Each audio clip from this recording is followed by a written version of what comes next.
একটা দেশ সমাজ ছেড়ে পালায় কারা? যারা ভয়ঙ্কর অপরাধী, অপরাধের দায় থেকে, পরিণতি থেকে বাঁচার জন্য তারা পালিয়ে যায়।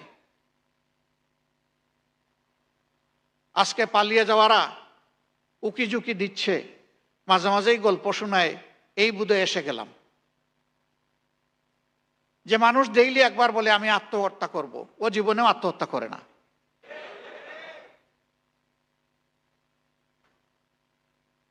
আর যে বীর যুদ্ধের ময়দানে লড়ে যায়,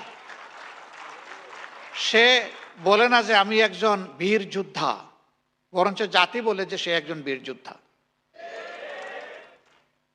এত সাহস তাহলে গেলেন কেন?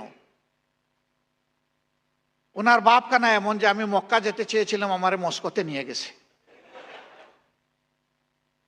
এখন উনি বলেন কই, আমি তো গোপালগঞ্জ যেতে চেয়েছিলাম, আমাকে এখানে কোথায় নিয়ে আসছে?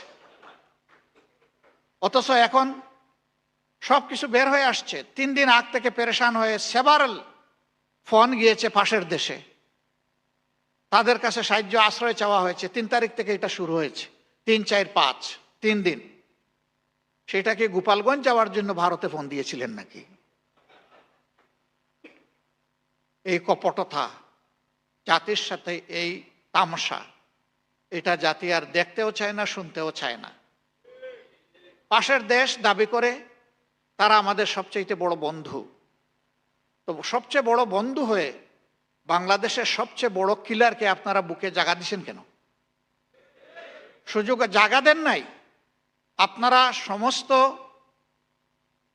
কূটনৈতিক শিষ্টাচার এবং 2 রাষ্ট্রের পারস্পরিক সম্পর্ককে বুড়ি আঙ্গুল দেখিয়ে তাকে ইন্টারন্যাশনাল জার্নাল কোয়ালিশনের সামনে আপনারা হাজির করে তাকে বক্তব্য রাখার সুযোগ দিয়েছেন। আমরা তার নিন্দা জানাই। কাজ করবেন শত্রুর গালবরা, বলবেন আমি বন্ধু। বাংলাদেশের মানুষ এত বোকা না।